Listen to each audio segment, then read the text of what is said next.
Everyone skips over one north, but that's where opportunities usually hide. Hi everyone, I'm Crystal, and today we are talking about One North, a place where most people think it's just for work, but it's also becoming a place where people are starting to live. But the real question is, could people actually stay there, meh? Could there be something exciting here that we all have missed? That's why this area deserves a second look. Here's what we are going to cover today: upcoming government land sales, then a quick introduction to the One North area, what is changing, and how this could reshape the area. After that, I will break down the numbers, including a bonus for those thinking of upgrading from HDB to Condo. And finally, the big question: do people really live in One North? And most importantly, is it a safe choice or missed opportunity? Looking at the map, the yellow sites are either still open for tender or have just closed. But check out the green sites. At least 10 of them have already been confirmed and successfully built by developers, with many expected to launch within this year. Now, if you look closely at the upcoming supply, most of it is in the CCR, not the OCR. So, if you're hoping for something in the OCR, be prepared to wait for at least 1 year. And honestly, I don't want you to get priced out. If you would like to get the first-hand updates, or if you are still deciding between resale or new launch, feel free to ring me. I'm happy to offer a non-obligatory consultation where we will break down the numbers, compare your options, and find what fits your goals best. If you look back to 1998, the government pumped in $5 billion to kickstart the development of a science hub in Buena Vista that eventually became what we now know as One North, a key business district focused on innovation and technology. One example is a cluster of developments under the 8 pristines, such as Launchpad. And what is the interesting part? The area still has untapped potential. The mission for One North includes becoming a car-leader sustainable district. New co-living spaces, lifestyle amenities, and housing developments are giving it a younger, more vibrant vibe, all part of URC's plan to shape One North into a live, work, play hub. So, is One North really facing an undersupply, or is the demand just not there yet? Based on recent news in 2024, more than 2,000 public and private homes are expected to be built in One North. So, what do you think the government is hitting at here?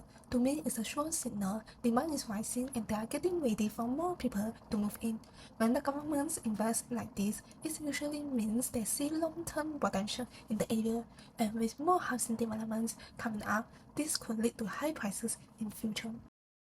Moreover, there are so many right and residential blocks in this entire area subject to detailed planning. There are more potential housing developments in One North, Queenstown, and Commonwealth. 2 former schools to make way for housing next to Commonwealth Multi-Station. If you have been following the URA's master plan closely from 2019 till now, you might have noticed something interesting. Some of the land plots, especially the white sites, have been rezoned towards mixed-use development. That means it's no longer just about commercial use or business parks. There is potential for residential elements too. To me, One North is starting to feel like Singapore's next generation business hub. That whole life, work, play, and ecosystem is what makes One North stand out. Buena Vista and Commonwealth forms a key part of the One North business. Across the North and New South cluster, there are at least 9 residential projects, including latest launches like the Hill at One North and Bloomsbury Residence. Now, if we total up the units for all these projects, we get about 4,877 homes. But One North has a working population of over 50,000 people. That means 10% of them can potentially live where they work. So, can coming housing supply really meet the needs of those who might want to live close to work? The answer is not really.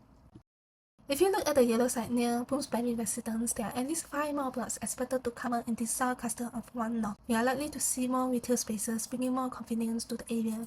Here is the interesting part. For Bloomsbury Residence, the retail space is about 400 square meters, since the commercial shop is around 50 to 80 square meters. With 4 more upcoming blocks, there could be 20 to 40 shops in this exact location. With more amenities and lifestyle options coming in, do you think this will make more people want to live here? Especially as the areas continue to evolve, the first mover advantage goes to projects like Bloomsbury Residence, the first harmonious project in this new south cluster. One of the biggest concerns is always, can I actually afford to upgrade? It's a common question, especially for HDB upgraders. That's why it's so important to start planning early. The sooner you get clarity on your numbers, the easier it is to make a move when the right opportunity comes. Before we dive into the cost, let's take a look who is most likely to upgrade. Based on 2024 transaction data, million-dollar HDB flats are concentrated in just a few towns: Clementi 5.1%, Bukit Merah 14.2%, Queenstown 11.9%. Together, these three towns make up 31.2% of all million-dollar HDB flats sold this year. This shows that HDB owners in these major estates have strong upgrading potential. If you notice, a large portion of these flats are 3-room and 4-room. From a perspective, demand is strong even for smaller units, mainly due to location.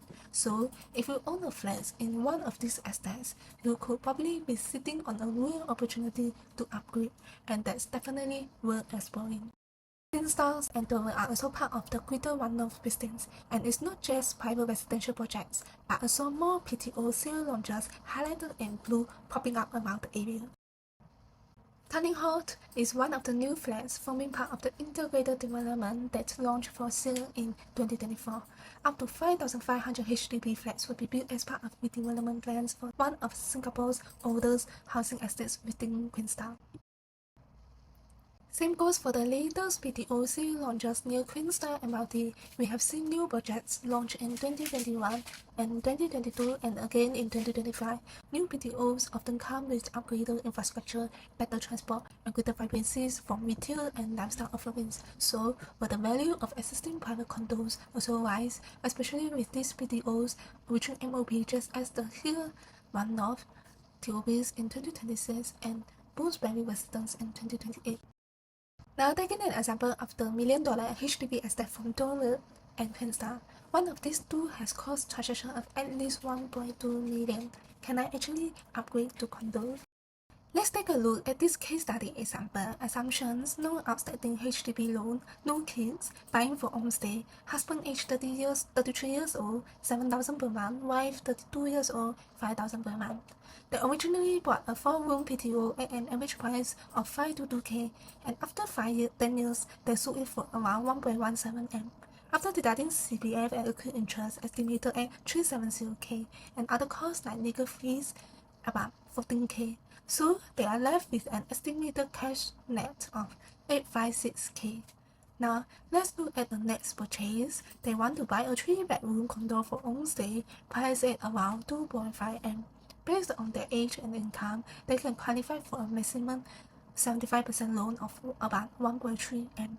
That means they will need to cover the remaining 25%, including stamp duty down payment, which works out to around 845k in cash. And so here is the key question: they have 856k available and need 845k to buy. Is that enough for you? That's why your monthly income, your CPF OA, and deposits from HDB sale are all critical factors to plan again. So when it comes to upgrading from your HDB to a condo, there are possible timelines depending on your finances, timeline, and comfort level. Timeline 1 is the most common: sell first, then buy. This gives you more CPF and cash on hand and helps you avoid paying ABSD. But in most cases, you might need to rent place temporarily or stay with your family while waiting for your condo to be ready. The good thing is, the Hillview One North is expected to TOB in 2026 next year, so you wouldn't be waiting for too long. And timeline 3 is to buy and sell concurrently. It's possible with the right planning and helps you move smoothly, but it takes coordination, especially around dates and paperwork. You first pay 5% to secure the unit and receive OTP, then you sell your HDB, and once a HDB buyer has exercised their OTP, at this point, you might apply for COH extensions, giving you up to 12 weeks to exercise the SMP and pay the 50% down payment. I'm sharing this because I believe proper planning is key when it comes to upgrading. Some of you might be approaching your MOP soon, and if you are, there is still a chance to prepare funds early before making the move. Feel free to PM me if you are exploring your options. Now, we look at affordability and timelines. Let's talk about homestay suitability, because buying a house isn't just about the numbers, it's also about lifestyle, location, and long-term comfort. One common reason is that Bloomsbury residence isn't exactly next to an MRT. It takes about 25 minutes or more to walk. But here's the good news: shuttle bus service is provided, so you can commute comfortably to the nearest MRT. Even on raining days, no need to worry about weather or traffic. And it's not just about having a shopping mall nearby. The shuttle bus also get you to both One North and Buena Vista MRT station in just 3 to 8 minutes. Super convenient. Looking ahead, transport options are set to improve even more. By mid-2026, self-driving public buses are expected to launch, bringing added convenience for residents around One North. There is also ongoing talk about new MRT lines launching in the first half of 2026, and while not confirmed, but there is a strong chance that we might see even a future MRT station near Media Square. With these transport upgrades and new housing developments in the pipeline, what is likely to happen to the prices? More accessibility means more demand, and over time usually means prices will go up.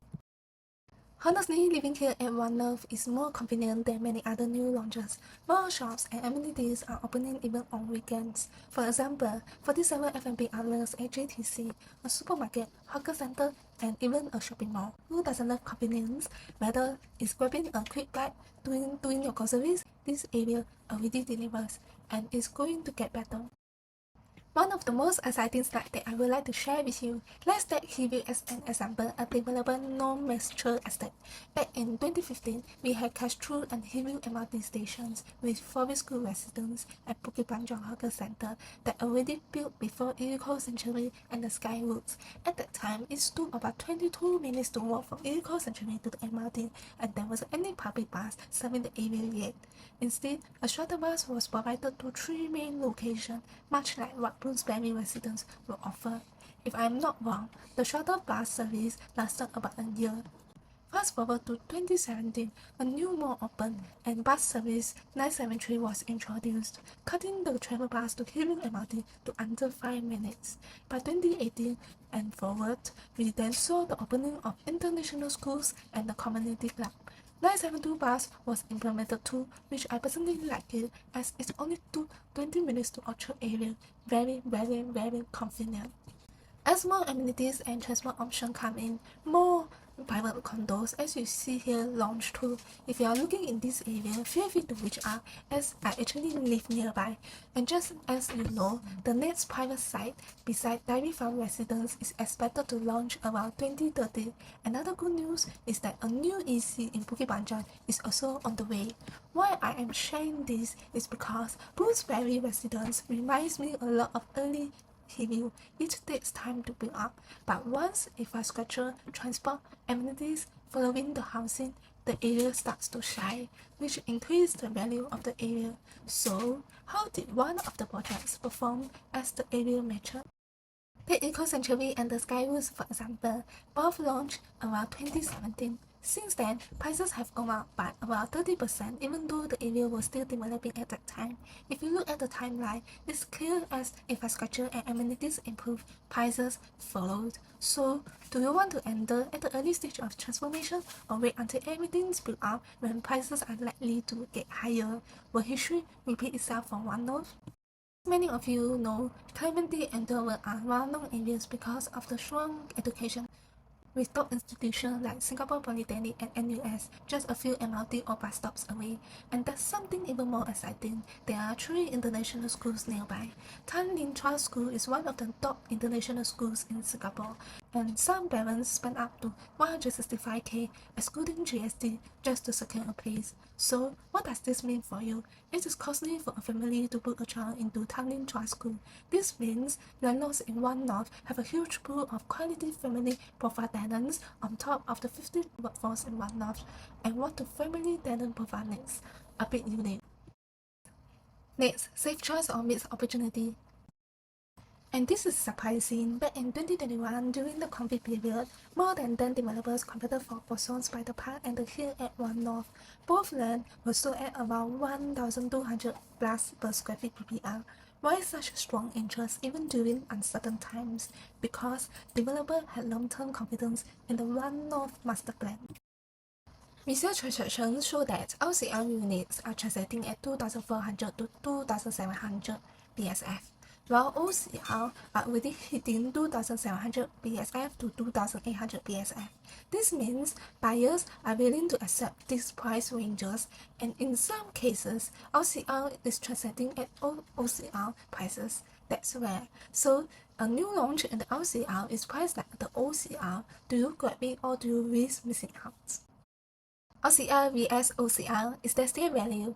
When the Hill at One North average 2,500 PSF and the Bloomsbury residence estimated average 2,500 PSF, the risk is higher although in today's market compared to other projects that is around 2,700 PSF for RCR.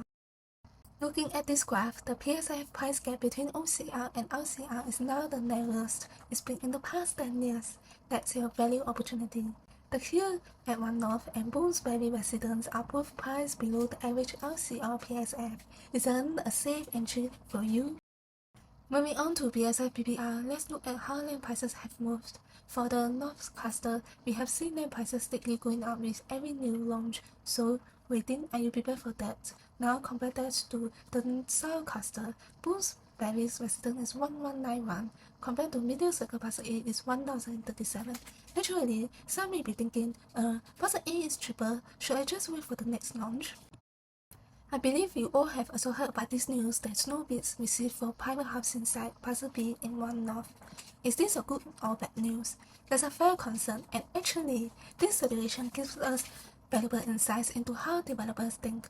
When no bids are received, it's usually because developers are conscious not about the demand, but about profit margins in the current high-cost environment.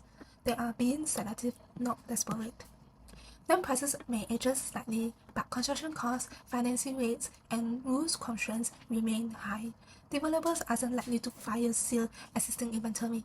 They will rather hold than drop prices and hurt their brand or future projects. In fact, the pause in land acquisition may tighten future supply, which could support prices. If you are buying for long-term value or upgrading, current projects with known pricing offer more certainty than waiting for cheaper land that might never come or result in smaller or less planned developments. Here's the quick overview of the projects in both the North and South cluster. Notice how neither the Hill at One North nor Bloomsbury residents offer one-bedroom units. What is even more interesting, Bloomsbury residence is the only project offering a 6-bedroom unit that's huge for big families who need multi-generation space for current yet growing demand. On top of that, Bloomsbury Residence is the first harmonious project in the entire One North cluster, offering more efficient layout with better use of space. So, does it mean that higher PSF equals to overall higher quantum? The answer is not really, based on the recent launches. Now, some buyers may see a higher PSF and immediately feel it's expensive, but that doesn't tell the full story. More buyers today are focusing on what they are actually getting for the price, things like efficient layouts, usable space, and total quantum. So, even if the PSF looks higher at first glance, the overall value still can be attractive, especially with smart designs and no wasted space like icon ledges.